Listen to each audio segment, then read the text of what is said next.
Hello, my drunken Buddhas. Welcome. Today we're going to be talking about shame and why it's so important to feel into and explore this part of us on the healing journey. Now, in my experience, shame's really important to look at because it's kind of like this mold or fungus-like entity which kind of creeps into all corners of your being and tends to clog up your own inner work in a way that other emotions don't really tend to do quite as much.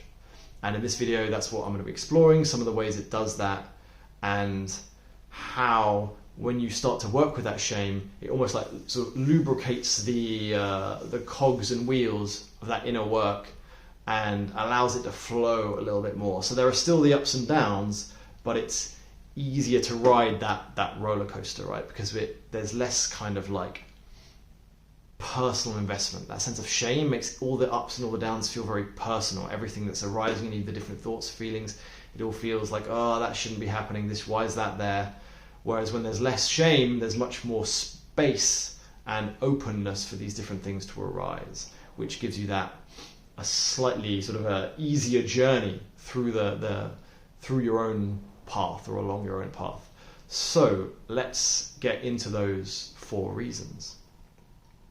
And in fact, before we do that, I'll just a quick note to mention that shame is basically the default for our society. We live in like a shame-based society. If you just open up a newspaper, that's all you see.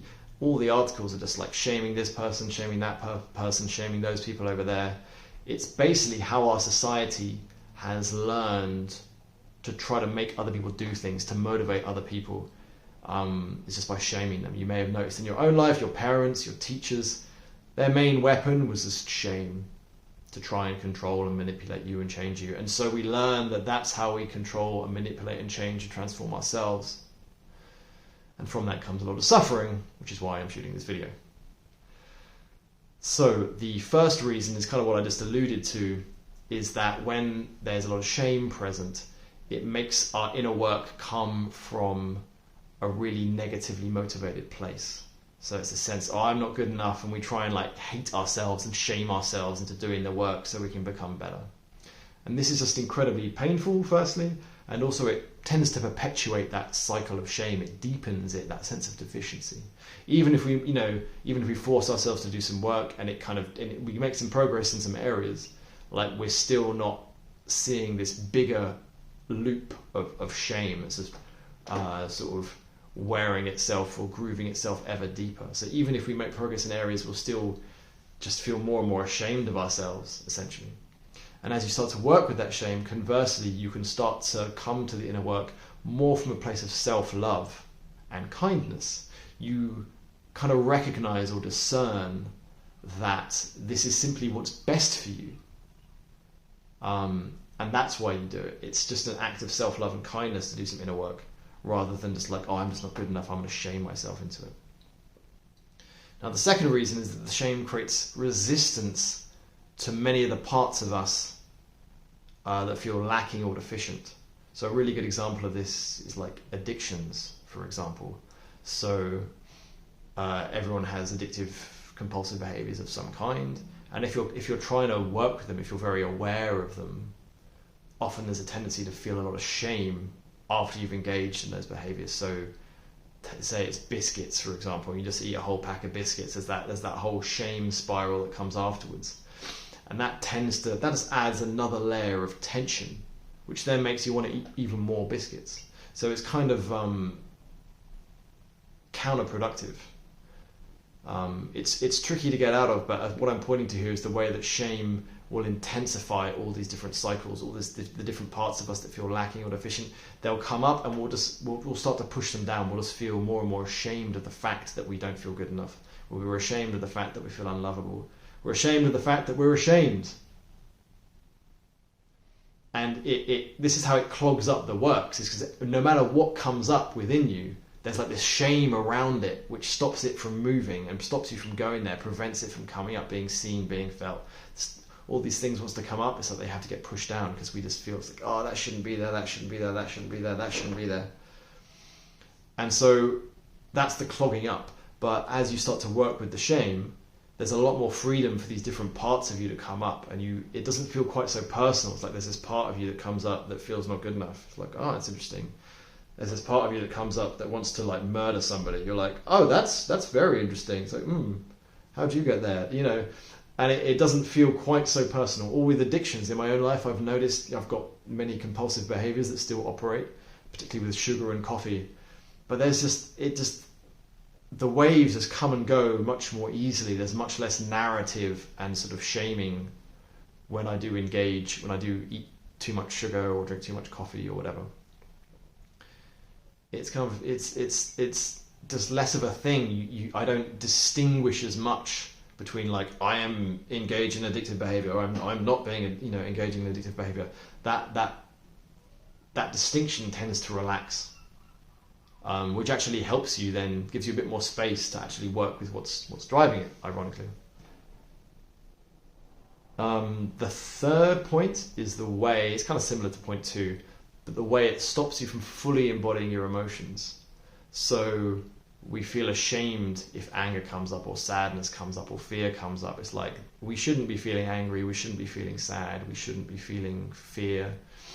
And so we resist fully allowing them. And in many cases, like what's needed is for these feelings to be fully allowed and felt and heard and seen, acknowledged and so on. But when the shame is present, it's like we have to really sort of deny their existence. And similarly to point 2, as you start to work through some of that shame, there's just more space for that anger and sadness to be there. It's less of a problem, there's less resistance. And then they can be met more directly and fully and openly, and then they tend to move through. The fourth point, and this is kind of a subtle one, but very, very important in my experience, is that you tend not to trust yourself and your own process and your own intuition. So when you feel ashamed, you're continuously looking to other people to tell you what the answer is, or what you need to do, or what the technique is, or what the practice is, or where you should be going, or what the goal is, and all these things, and you completely hand over all of your authority to these people around you. And you have no sense or intuition of what it is that you need in the moment, the direction you want to be going in, and so on. And only you can know that, of course. Now, I've got help from hundreds of people over the last 5 or 6 years. It's been unbelievable. Definitely utilize other people. They're an incredible resource. Huge amounts of skill, wisdom, experience is out there. But take what's useful, and then just apply it in your own way, right? Just integrate it into your own process, rather than, when that shame is there, we just don't trust ourselves, essentially. And so as we work through the shame, that self-trust, that intuition starts to come back online, and then you can make bolder decisions about what you need in life and where you're going to go, and so on. And that's really helpful. So I wouldn't underestimate that point.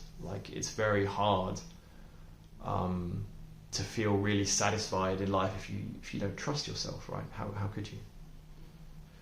So I don't really have time to go too deep into how to work with shame, but I'll just give a couple of brief ideas.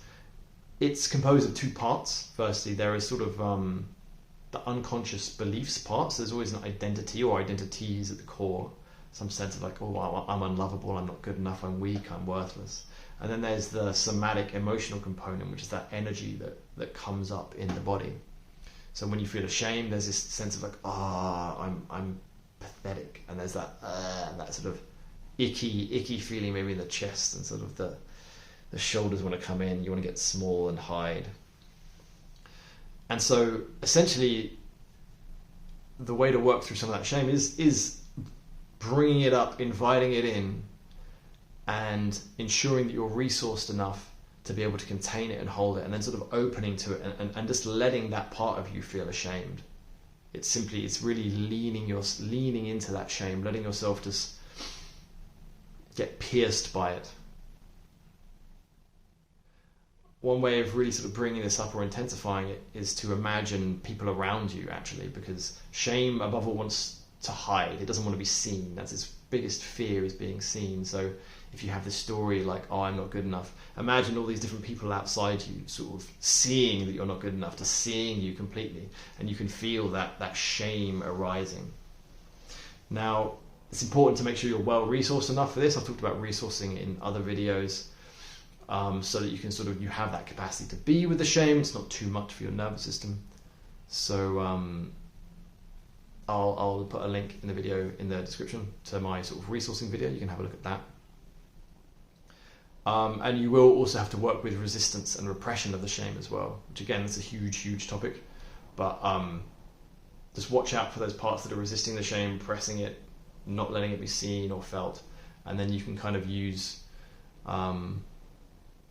those same ideas to work with the resistance. So just getting curious about it, inviting it in, opening up to it, allowing it, letting it resist, letting this part of you be just as it is, letting it tense, feeling into some of the beliefs that might be there, like, oh, if I feel this shame, I'm gonna die.